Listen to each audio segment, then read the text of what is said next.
Der Fidelity Global Quality Income ETF scheint ein normaler ETF mit Qualitätsfaktoren zu sein, wäre da nicht der Zusatz Income.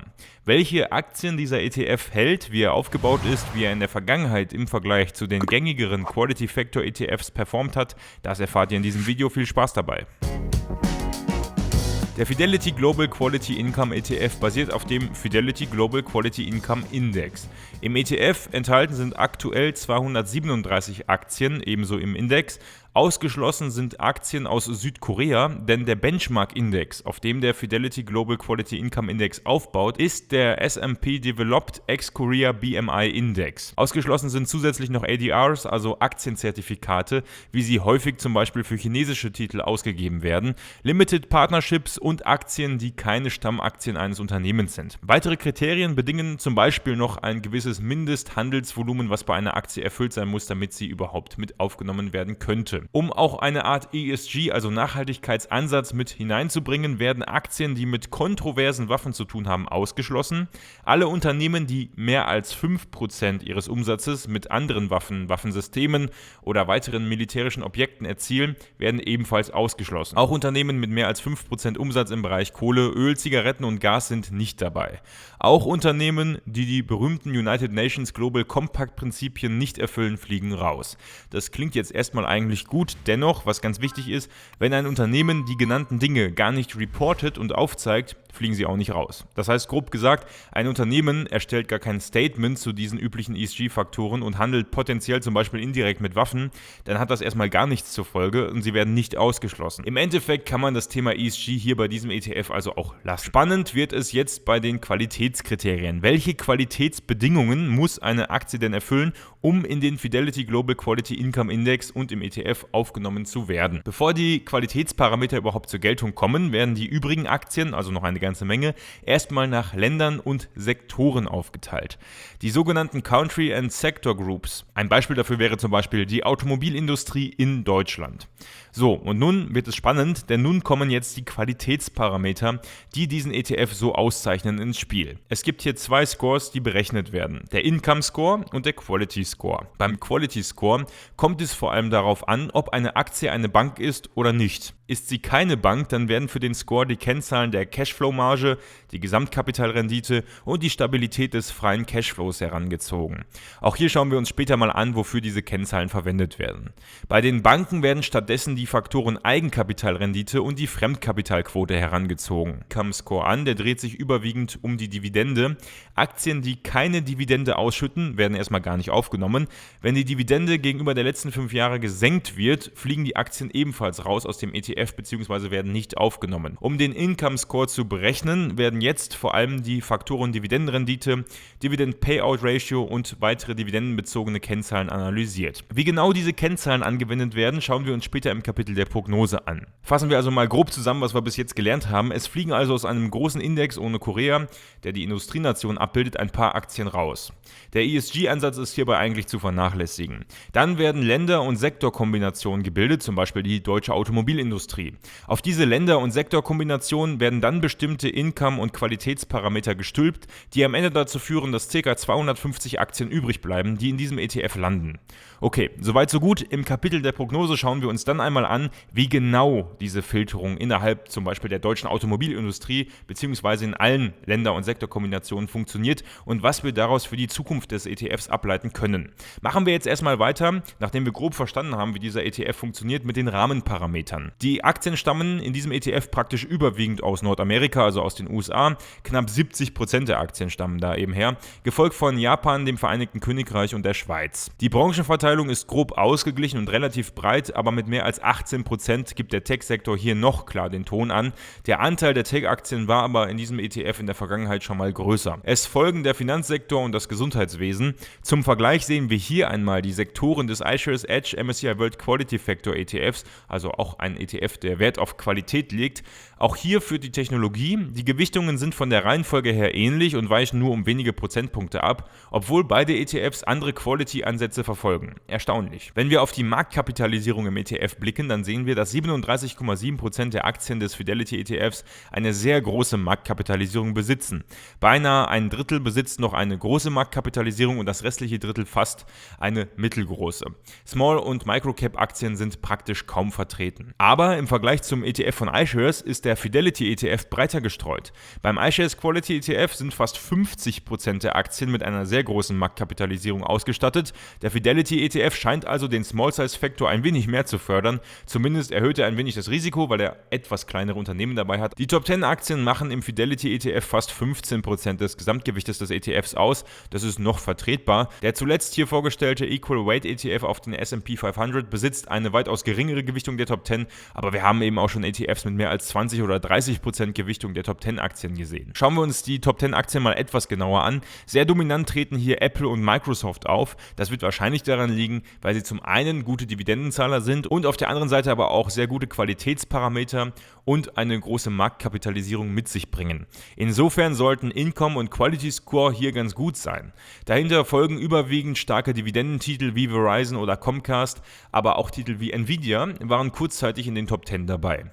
Bis auf Apple und Microsoft wechseln die Top 10 Aktien hier aber natürlich je nach Marktphase regelmäßig durch. Wir vergleichen jetzt den Fidelity Global Quality Income ETF mit dem normalen MSCI World ETF, dem Fidelity US Quality Income ETF, der 100% US-Fokus besitzt, mit dem bereits erwähnten iShares Edge MSCI World Quality Factor ETF und dem iShares Edge MSCI World Value Factor ETF. Die beiden zuletzt genannten Factor ETFs legen auch Wert auf gewisse Qualitätskennzahlen, insofern bietet sich der Vergleich hier an. Beide ETFs habe ich auf diesem Kanal bereits vorgestellt.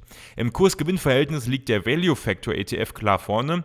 Die Aktien sind hier also am geringsten bewertet, was bei Value-Aktien nicht untypisch ist. Auch das niedrige Kurs-Buchwert-Verhältnis ist typisch für Value-ETFs, die tendenziell eben nach unterbewerteten Aktien suchen. Bei der Dividendenrendite liegt glasklar der Fidelity US Quality Income ETF vorne. Dahinter kommt erst der Value Factor ETF und dann erst der Fidelity Global Quality Income ETF. Im Kurs-Cashflow-Verhältnis und auch im Kurs-Umsatz-Verhältnis liegt erneut der Value ETF vorne, beziehungsweise hat den geringsten Wert. Wir können also sagen, okay, der Value ETF enthält definitiv die zurzeit am wenigsten überbewertetsten Aktien. Bei den Wert- und Wachstumsraten sieht das Bild jedoch etwas anders aus. Im Buchwertwachstum liegt der Fidelity US Quality Income ETF deutlich vorne. Den zweitbesten Wert erzielt der normale MSCI World ETF vor dem iShares Quality ETF. Auch im Cashflow-Wachstum lohnt sich anscheinend der US-Fokus des US Fidelity ETFs mit 28,49%. Liegt der ETF hier glasklar vorne. Dahinter aber präsentiert sich erneut der Quality ETF von iShares. Den schlechtesten Wert erzielte tatsächlich der Quality Income ETF von Fidelity. Im historischen Gewinnwachstum liegt dann der Quality ETF von iShares sogar vorne, während das langfristig geschätzte Gewinnwachstum bei den Aktien im MSCI World am besten ist, wenngleich auch alle ETFs hier sehr nah beieinander liegen. Das Umsatzwachstum ist im US Fidelity ETF am größten, der Value ETF kommt hier in dieser Kennzahl gar nicht hinterher. Zusammengefasst kann man also sagen, dass der Value ETF aktuell unterbewertet sein könnte im Vergleich zu den anderen ETFs, während die Wachstumsraten beim US Fidelity ETF am besten sind, gefolgt vom iShares Quality Factor ETF. Beides sind natürlich völlig unterschiedliche Ansätze. Mit dem US Fidelity ETF erhöht sich das Risiko für starke Kursschwankungen durch den Fokus auf die USA massiv. Auf der anderen Seite, der Global Quality Income ETF hat ja schon 70% US-Fokus. Mich spricht in diesem Vergleich hier aber trotzdem tatsächlich eher der iShares Quality Factor ETF am meisten an. In der Bewertung erhält der Fidelity Global Quality Income ETF für sein Portfolio 4 von 5 Sterne. Den scheinheiligen ESG-Ansatz, der auch gar nicht so groß erwähnt wird, lassen wir trotzdem mal beiseite. Ansonsten wählt der Index seine Aktien sehr spezifisch anhand der beiden Faktoren Income und Quality aus. Durch diesen zusätzlichen Fokus auf das Thema Income, also auf die Dividende, ist seine Dividendenrendite natürlich auch leicht besser als die zum Beispiel des iShares Quality Factor ETFs und er unterscheidet sich eben durch diesen Income-Fokus auch maßgeblich vom selbigen. Für wen also die Faktoren Quality und Dividende gleichermaßen wichtig sind, kann dieser ETF interessant sein nach dem Portfolio her. In jedem Fall ist die Streuung über die Branchen grundsätzlich sehr breit, auch wenn der US-Fokus von 70% hier negativ ist, aber da kann man ja innerhalb seines eigenen Portfolios gegensteuern mit Emerging Markets oder EU-ETFs. Folgt auf Instagram dem Kanal TechAktien. Der Kanal versorgt euch mit allen News rund um die Börsen dieser Welt und sorgt mit guten Memes zwischendurch auch immer wieder für gute Laune. Mit einem Fondsvolumen von knapp über 200 Millionen Euro liegt der Fidelity Global Quality Income ETF leicht über der 100 Millionen Euro Grenze, ab der ein ETF als relativ rentabel gilt. Der ETF existiert seit März 2017, also seit gut 5 Jahren.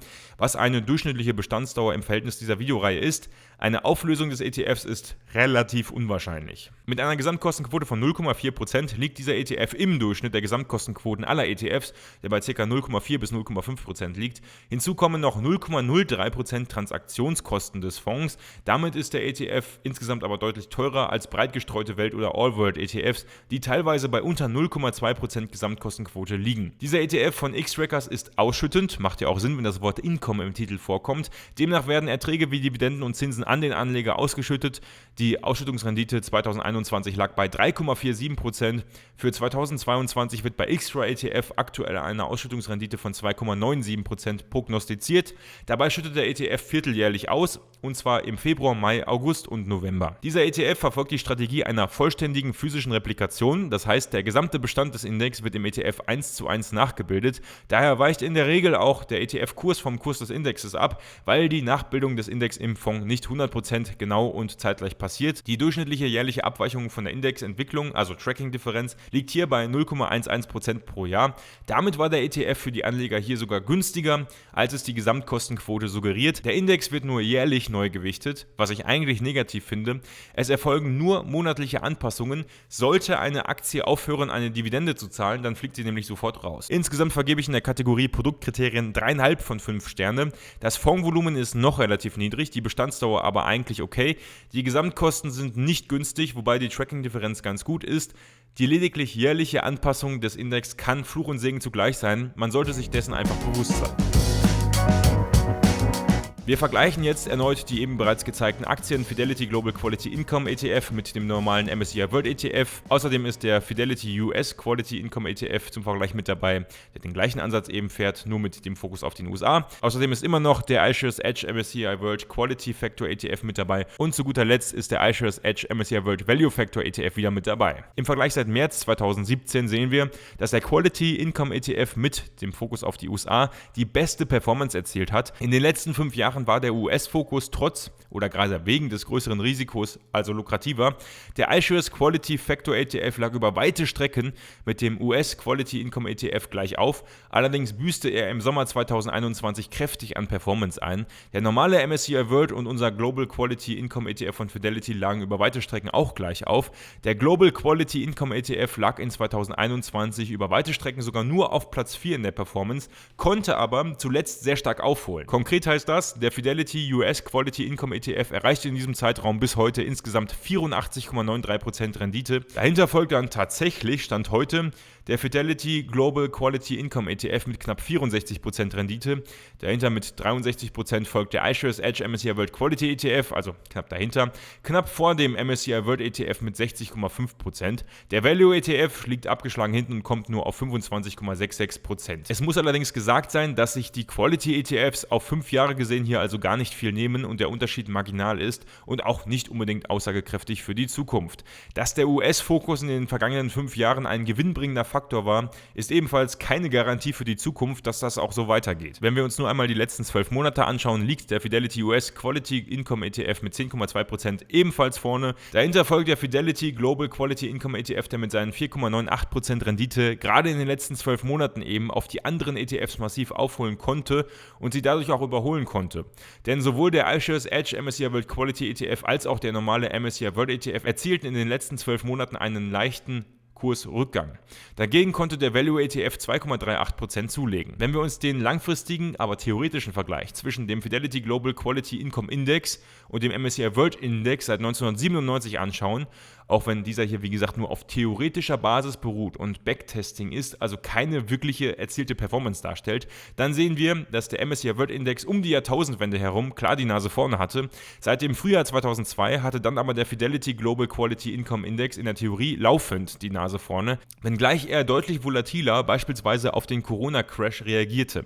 Auch die Finanzkrise 2008-2009 traf den Fidelity Global Quality Income Index deutlich stärker als den MSCI World. Insofern lässt sich schon sagen, dass im Vergleich zum MSCI World durch das leicht größere Risiko hier auch eine Überrendite zu sehen war in der Vergangenheit. Auch wenn der ETF die letzten 5 Jahre nur durch die letzten starken Monate überperformte, kann der langfristige Trend im Index gegenüber dem MSCI World Index überzeugen und führt zu 4 von 5 Sternen in der Performance. Lohnt sich denn der Quality-Income-Ansatz für die Zukunft? Zunächst ein kurzer Hinweis in eigener Sache. Mein Kanal besitzt eine Werbepartnerschaft mit Xtra ETF. Werbung für Broker, einzelne Aktien oder Fondsanbieter kommen für mich bekanntlich nicht in Frage. Ich nutze Xtra ETF aber bei jeder ETF-Analyse und vor allem auch, um die Performance meines eigenen Portfolios zu tracken und zu analysieren. Xtra ETF bietet dazu eine tolle Schnittstelle, mit der ihr euer Depot simpel mit Xtra ETF verbinden könnt und so viele spannende Informationen, wie beispielsweise die Verteilung eures Portfolios nach Regionen, Small-Cap-Aktien, KGV und ähnliches einfach ablesen könnt. Seit neuestem ist auch eine Schnittstelle für die Anbindung eures Trade Republic Portfolios mit dabei. Es gibt bei Xtra ETF kostenlose Varianten, also völlig kostenlose Varianten und auch Varianten, die noch mehr Details bieten und einen monatlichen Beitrag kosten. Ich selbst nutze die Standardversion für 70 Euro pro Jahr. Einen Link zu Xtra ETF findet ihr bei mir in der Videobeschreibung. Um besser zu verstehen, wo die Chancen dieses ETFs liegen, müssen wir noch genauer verstehen, welche Unternehmen er bevorzugt. Ihr erinnert euch noch daran, dass der Index durch sogenannte Länder- und Sektorkombinationen entsteht. Beispielsweise also die deutsche Automobilindustrie wäre so ein Sektor. Diese Länder-Sektor-Kombinationen werden dann nochmal gekürzt um die 5% der Unternehmen mit der höchsten Dividend-Payout-Ratio. Eine hohe Dividend-Payout-Ratio bedeutet nämlich, dass das Unternehmen einen großen Teil seines Gewinns bzw. seines freien Cashflows für Dividenden ausgibt. Also wenig Gewinne mutmaßlich für Reinvestitionen nutzt. Der ETF bevorzugt also Unternehmen, die ihre Dividenden relativ locker aus dem Gewinn oder dem Cashflow zahlen können. Danach werden noch die 5% der Unternehmen mit dem geringsten Price-Momentum ausgeschlossen. Das ist tatsächlich sehr interessant, weil Momentum eigentlich eine Eigenschaft des Momentum-Faktors ist. Hier werden zumindest die Unternehmen in einer Länder-Sektor-Kombination, die in den letzten 12 Monaten vor dem Rebalancing am schlechtesten performt haben, vom Index ausgeschlossen. So, und jetzt erst kommen unsere Qualitäts- und Income-Faktoren ins Spiel. Zunächst werden die Ausreißer, die weit vom Mittelwert dieser einzelnen Parameter liegen, aussortiert. Als nächstes wird dann ein sogenannter Z-Score für die Qualitätskriterien berechnet. Die Z-Scores werden berechnet, indem die Differenz zwischen dem Wert jedes Wertpapieres und dem Mittelwert der zulässigen Wertpapiere in der jeweiligen Länder- und Sektorgruppe durch die Standardabweichung der zulässigen Wertpapiere einer Länder- und Sektorgruppe dividiert wird. Beispiel, eine Aktie besitzt eine Gesamtkapitalrendite von 8%, der Mittelwert beträgt 11%, 8 minus 11 wäre im Ergebnis minus 3%, die Standardabweichung läge bei 6%, minus 3 durch 6 ergibt 0,5 als Score und somit einen negativen Wert.